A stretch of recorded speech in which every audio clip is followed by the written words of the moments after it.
This is a video comparison overview of the Triumph TR2 Tonneau covers.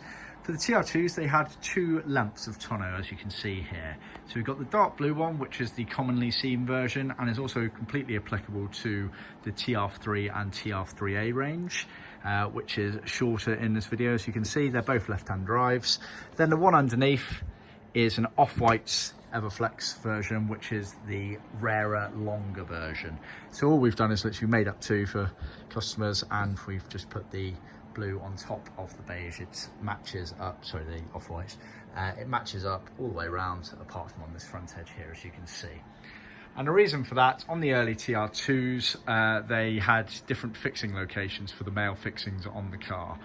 The early ones, the fixings were actually located on the bodywork of the car, roughly in line with the rear view mirror, just directly underneath the windscreen, whereas the later TR2s and then all of the TR3s and 3As, those fixings were moved to the dash top scuttle capping. And just to show you a guide of it all, using the old trusty Bill Piggott book, this red car here, this is a very commonly seen version. So TR2s and then all of the TR3s, 3As, where the fixings are actually located in the scuttle capping going all the way along. But on the earlier cars, you can see there's no fixings in the scuttle capping, and they are in fact in front on the actual bodywork, roughly in line with the rear view mirror. So our records indicate that the chassis number that this changed at was TS5255.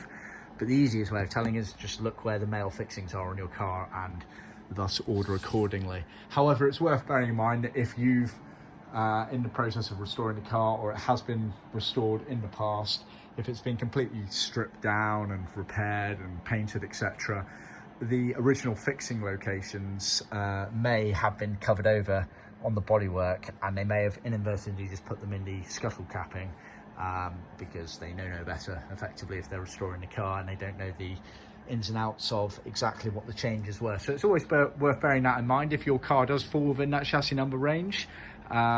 If you are doing a full body restoration, then keep that in mind, and obviously you might want to revert back to how it really should have left the factory, even if it has changed in the interim period. But this video is more to show you the differences between them and why they happened, and also just to reiterate that here at John Skinner's we do have all of the different patterns for these different idiosyncrasies on the car. See our website for more details.